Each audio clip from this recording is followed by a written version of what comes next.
In this episode of the IT Experts podcast, we share with you the real details behind an MSP ransomware attack.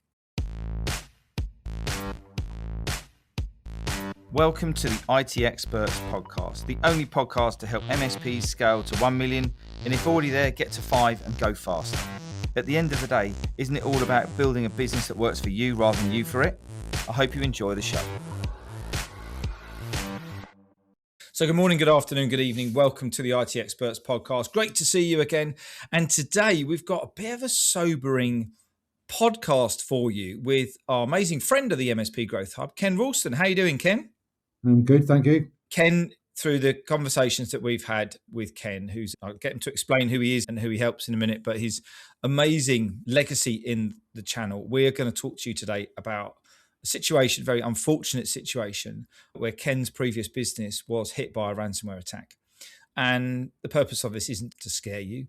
The purpose of this is to bring to real life and to help you understand how it feels when that horrible event happens. And we all sit there, we talk to many MSPs. It's not a matter of if, it's a matter of when. And you sit in MSPs going, oh, I've got my security stack in place. I've got this in place. I've got that in place. And we don't want anybody who listens to this podcast to be affected by this. So we're going to share Ken's story today, which is going to be very deep, I think, and very interesting on exactly what happened. But before we get cracking, Ken, do you want to share with the audience, who are you, or what do you do, and who do you help? Okay, I've worked in the IT services industry now for 47 years. Started off as an engineer, moved into sales, then into management. Ran an IT break-fix business during the 90s, and then in 2009, I started an MSP from scratch, bought two businesses, put them together, and then over the next number of years acquired four more companies. So we got up to the point whereby in 2023, we were turning over about 17 million of revenue, had 120 staff, and we got bought by a larger MSP player based up in Manchester.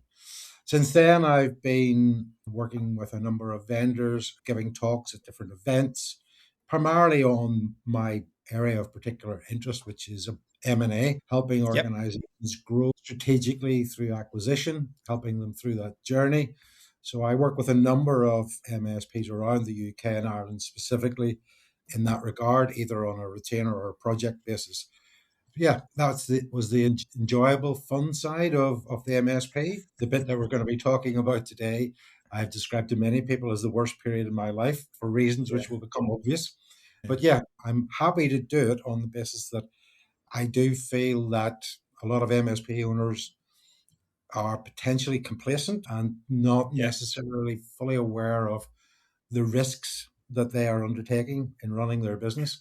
So happy to do whatever you need and throw whatever questions at me you want. Yeah, sure. And I think straight off the bat, we only know you, Ken, as the successful, fun go-giver that you are. And I think today we're going to, as you said before we got cracking, we're going to rip up some memories that may not want to come through, but for good use for the listeners here today. So talk us through what was going on in the MSP. What was the size of the MSP? What was happening? What was the environment like before the attack took place?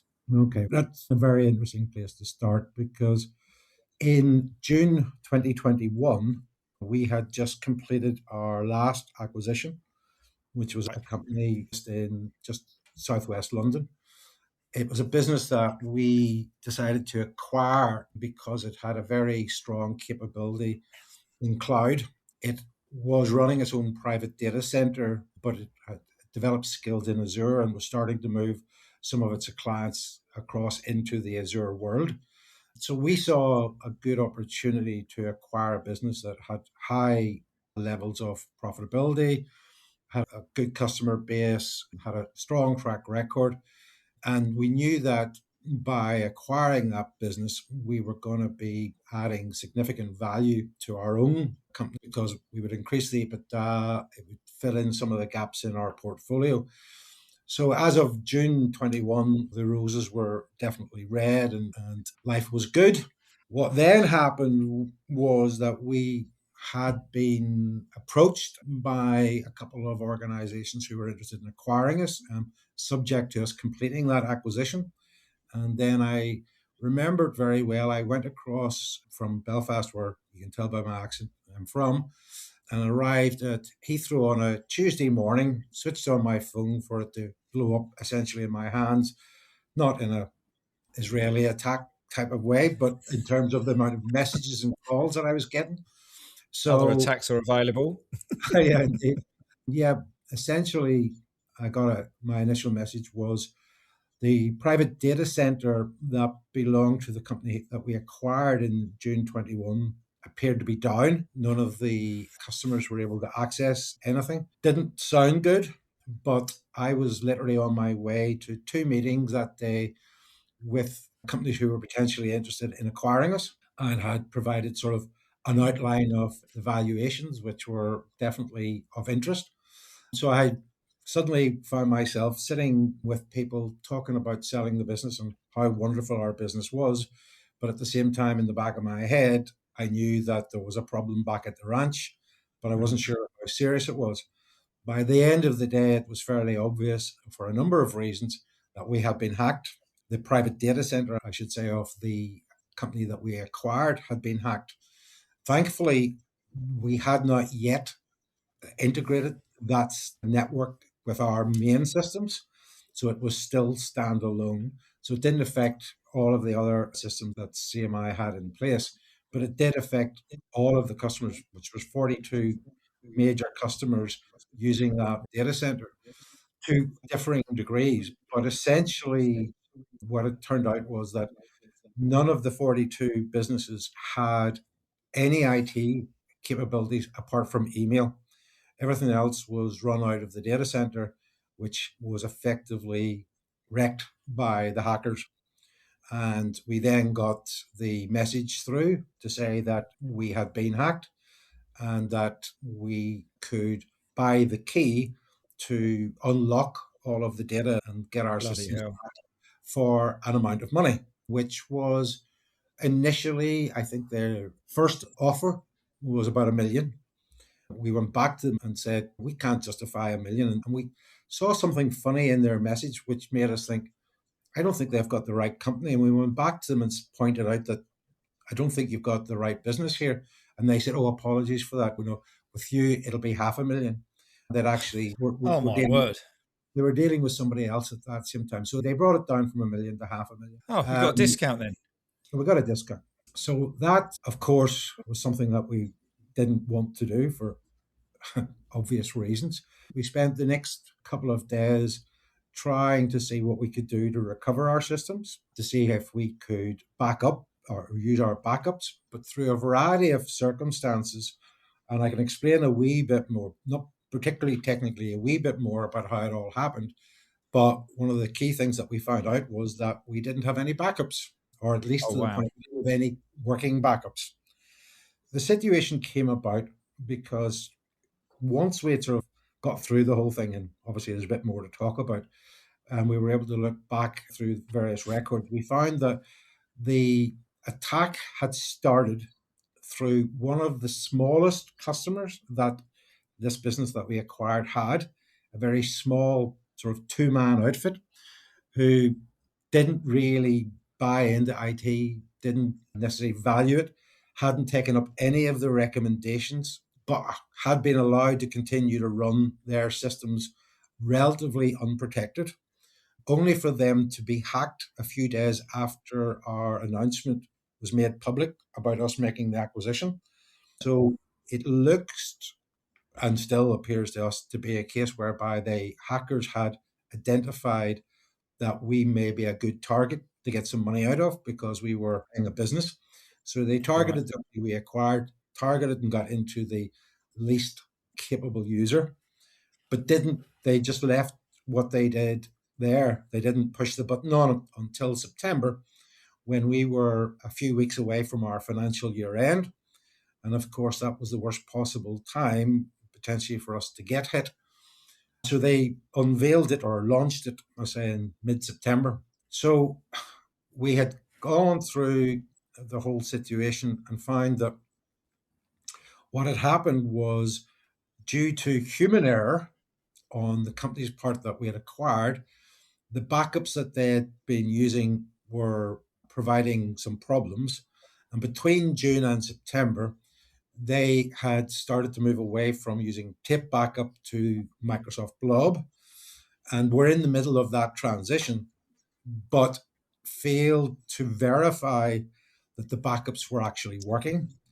So not only was the primary backup not complete, also the secondary backup, which was offsite. So we found ourselves by the Friday of that week in a situation whereby we knew we couldn't restore the systems, we couldn't recover the data, and we felt we had no option but to effectively pay the ransom.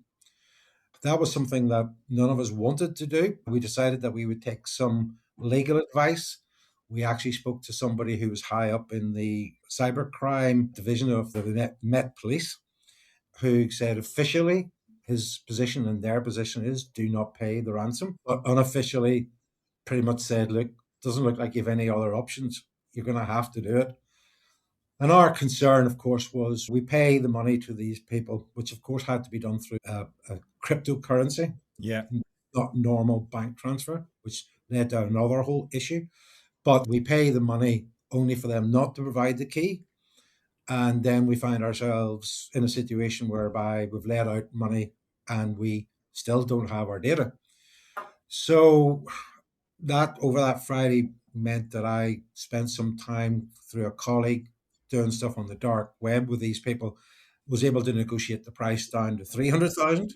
So got a further discount for good behavior. We basically said, okay, we will pay you the money. This got too late on a Friday afternoon, after the point in time when banks are able to transfer money normally. And of course, we didn't necessarily have the money sitting in our own account, but we needed to get the money. So we found mechanisms to pull the money together, which was problematic because moving large sums of money around outside normal working hours on a Friday evening fell into the banking system's traps of money laundering, all the rest of it. And we were getting repeated issues coming up about who's this money going to, what's it for, etc. So it literally took us all that evening and all that night to get to a point whereby around about 9 o'clock the next morning, the Saturday morning, the money was finally in a position to be transferred.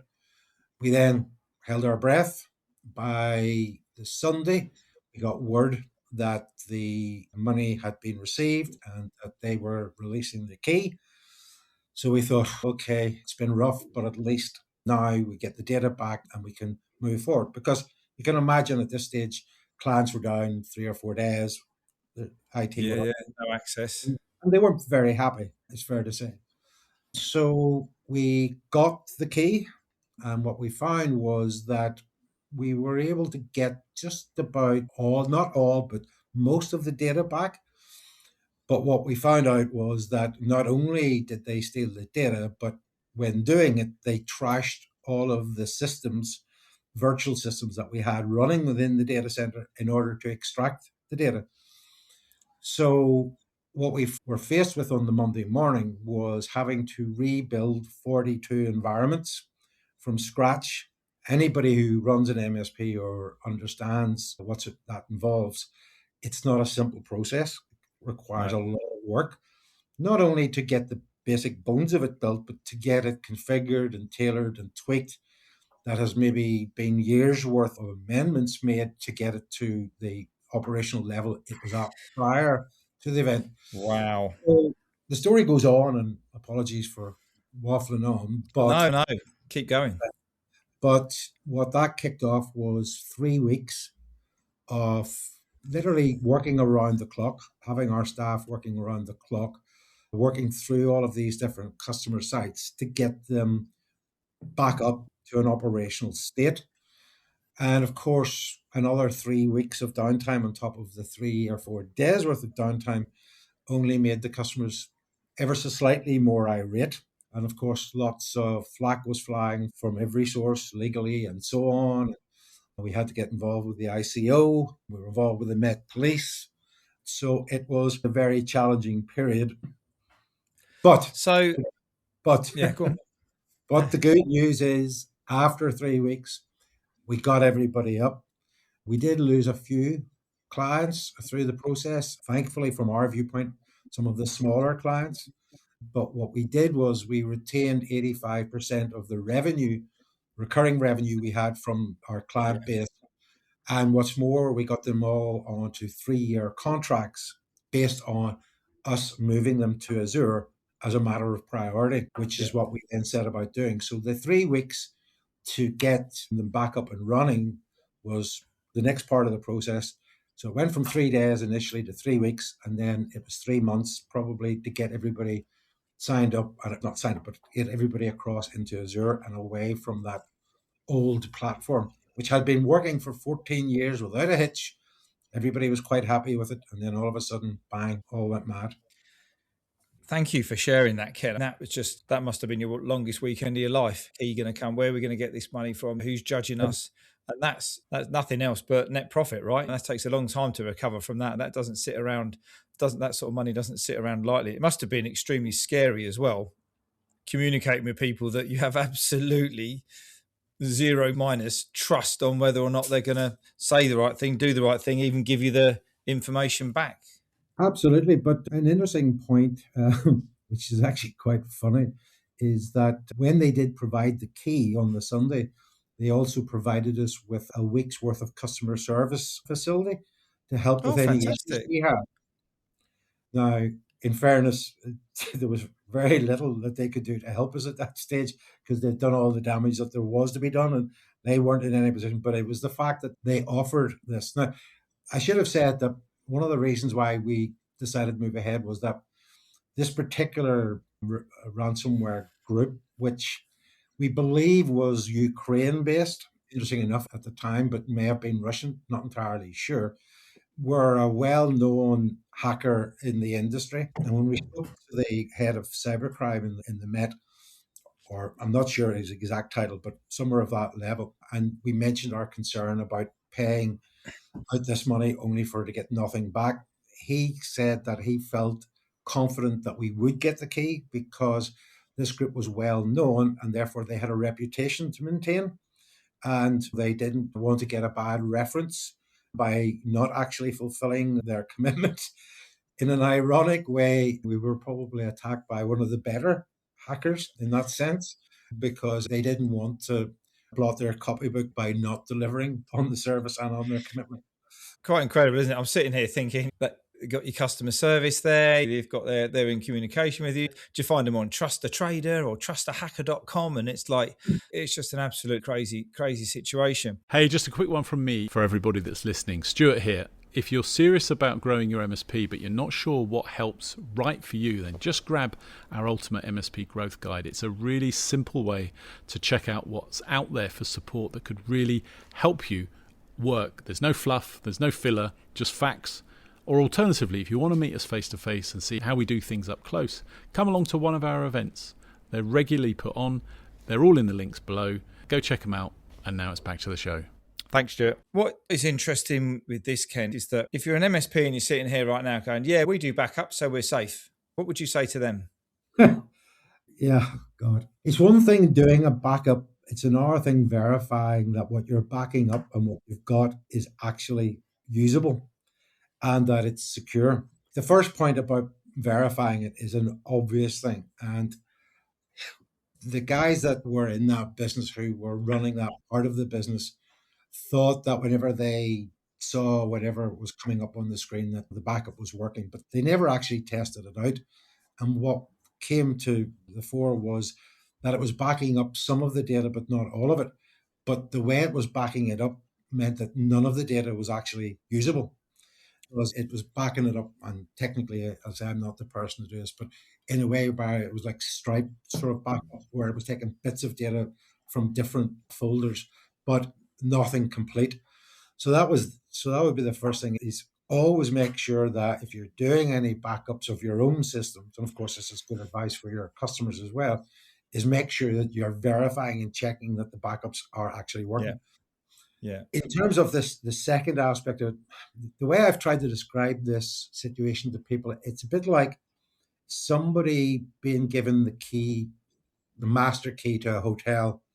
They can use that master key to get through the front door, which was getting through from the naive user's business into the private data center. So the key that they had unlocked a mechanism to get around the systems that were in place.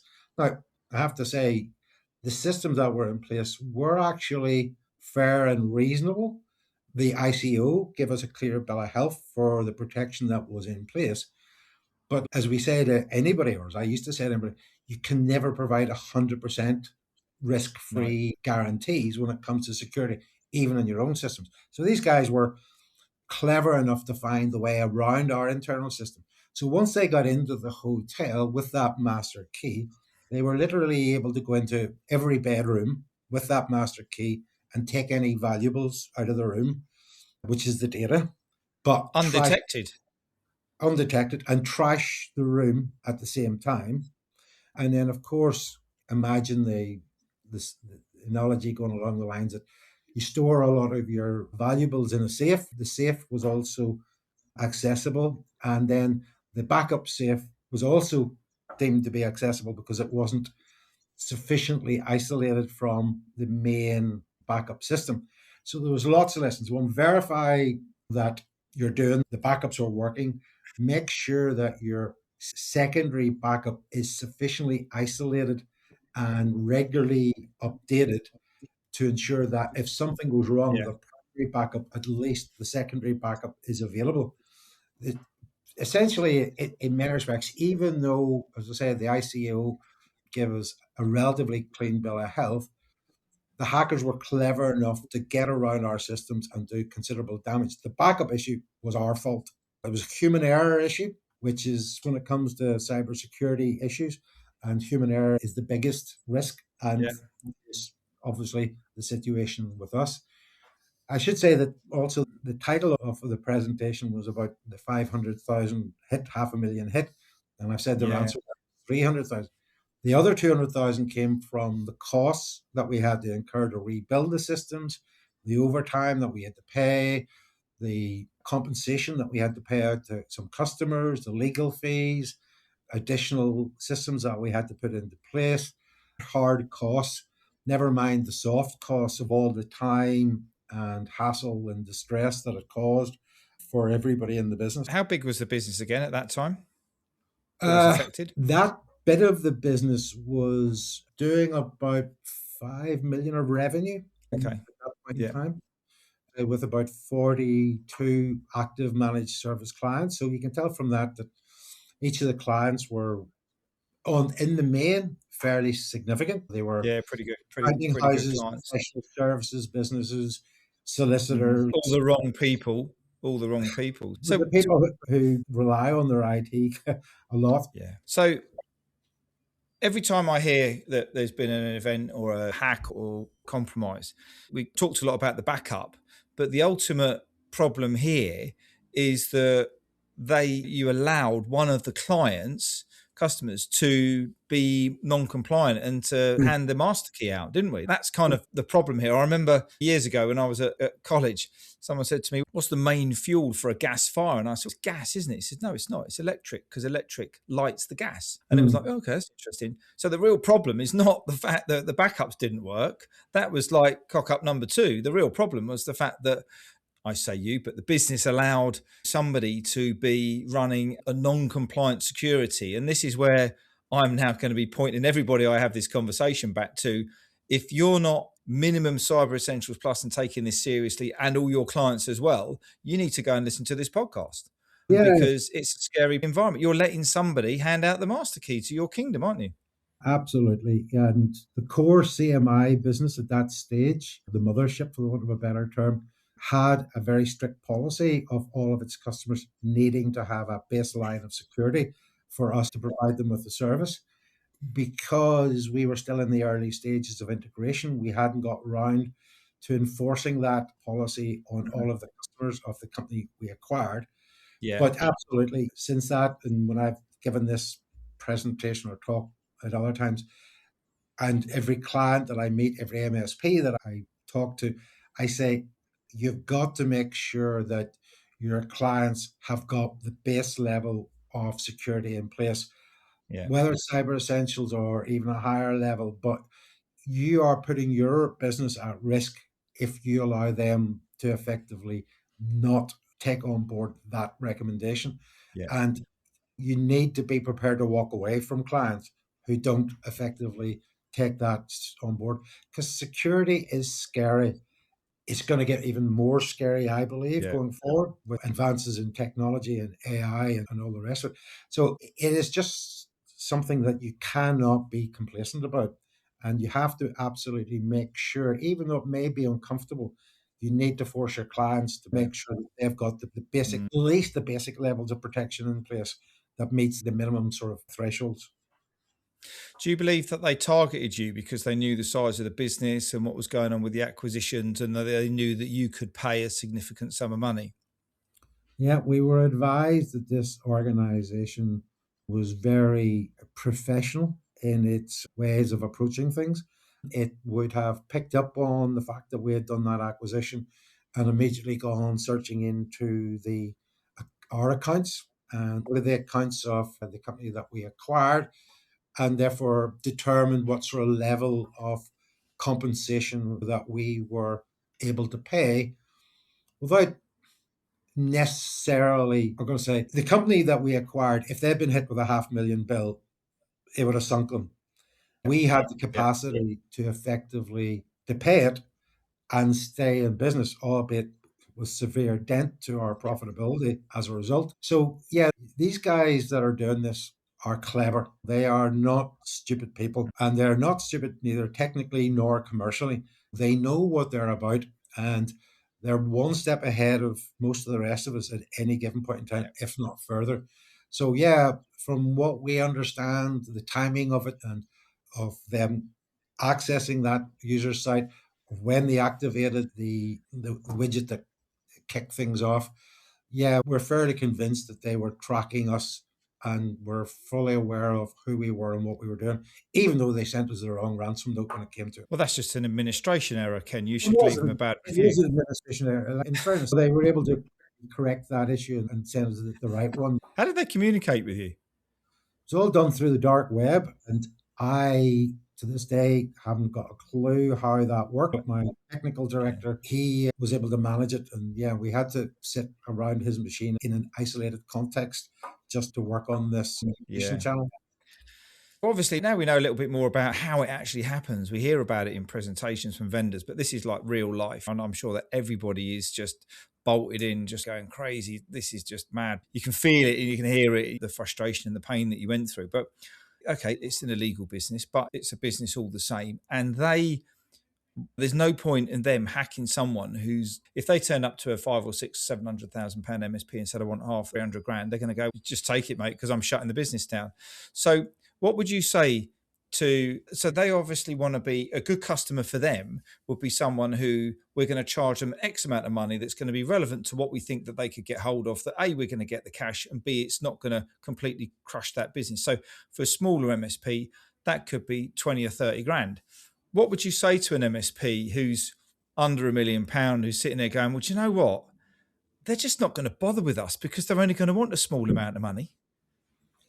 That would be very naive, because these guys run their systems in a very efficient way, very automated way. And to them, it's all about, it's a numbers game.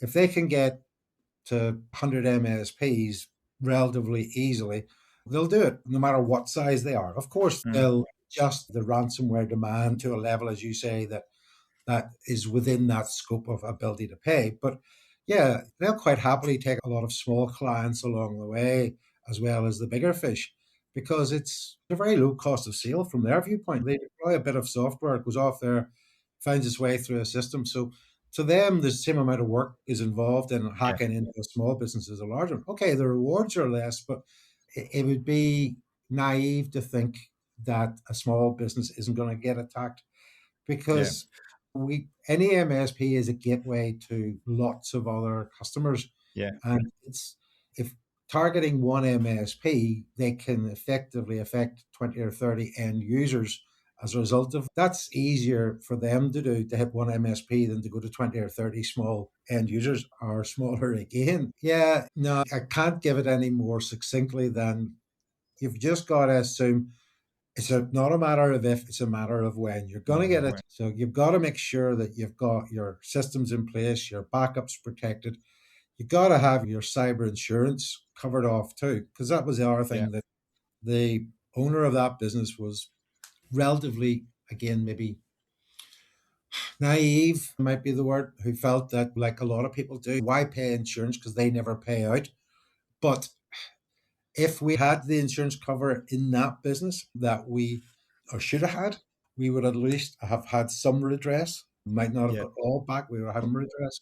Of course, we had it in the mothership business. Yeah. It was too late at the point in time it happened. We were all distracted by the issues of talking to customers, updating processes, getting the staff on board. For the first 90 days of any acquisition, you tend not to make many changes. You tend to be listening and learning. And that's what we were doing. We were only getting around to starting to integrate when, of course, the situation hit again. So I would say, don't be complacent, don't be naive, put all those mechanisms in place to at least mitigate the issue as and when it does happen.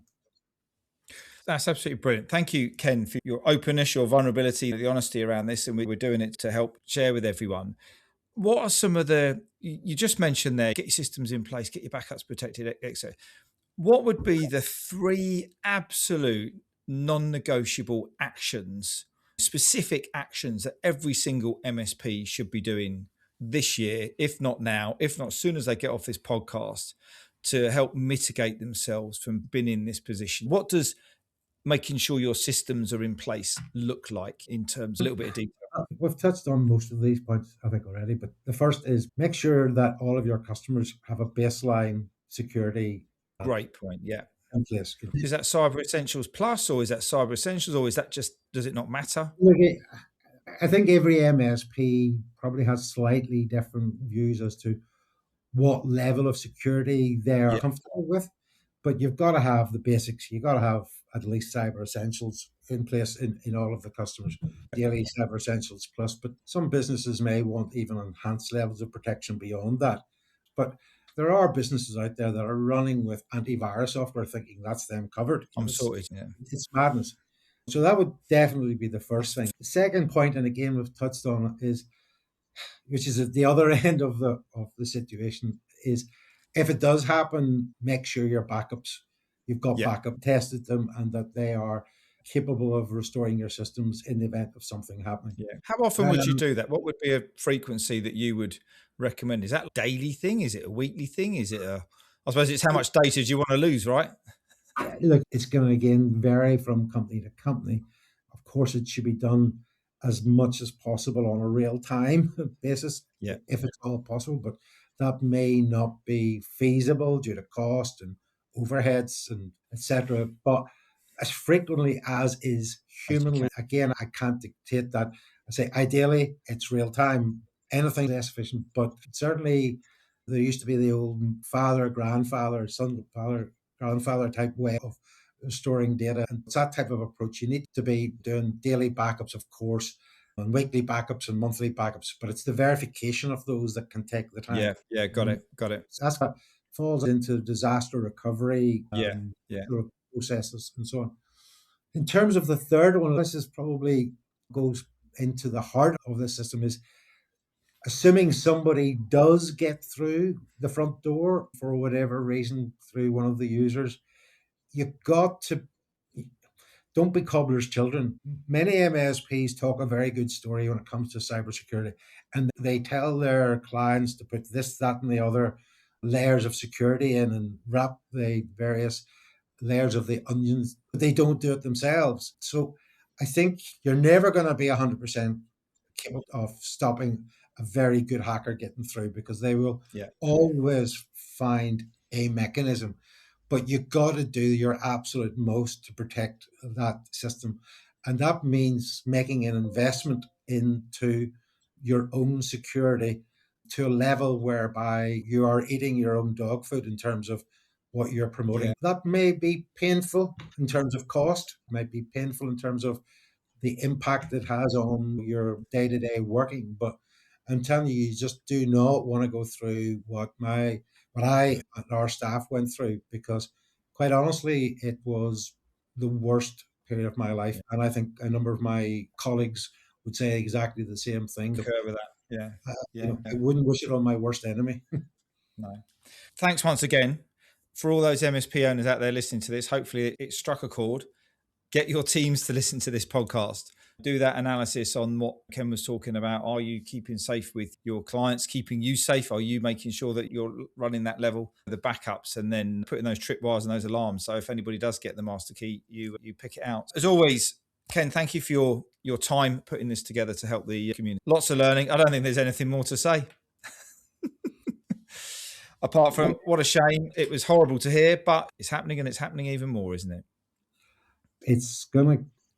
I honestly believe, it's a personal view, that AI is going to make cybersecurity even more of an issue going forward, because these bad actors, they will use AI to its fullest capability. Situations today that we take for granted will be severely under threat going forward. So the days of providing just basic managed services are probably coming to a natural sort of ceiling. But what businesses now need to do is really focus on making sure that they're developing their cyber capability to add more value to their companies. Absolutely. I look forward to catching up on our next episode, which I'm not sure when it is. It's very shortly. I think hopefully it should be a little bit more jovial. But anyway, Ken, thanks again for your time, and I look forward to catching up with you soon. You take care. All the best. Bye-bye. And if you've ever wondered what it feels like to be part of the UK's most powerful MSP community, then in next week's show, we lift the lid on our May 2026 Client Intensive event. We interview Stuart and the other coaches. We share with you the frameworks that we went through. We told you what's working right now, what's not working right now, and the biggest takeaways these clients had from taking action by stepping away from their business and focusing on it for 2 whole days. You're going to absolutely love this show. Don't forget to check it out next week. Oh, but one last thing, just before you shoot off. And if you're curious about how this episode links with the ability to scale your MSP to $1 million, or if you're already there, accelerate to 5, then we want to invite you to come and take the MSP Mastery Quiz. And in just 3 minutes, you're going to get a 360-degree scan of your business, where you can identify the 1 or 2 tactics that can help you find more time, engage and align your people, and help generate more leads in your MSP. It's really simple. Just click on the link in the show notes.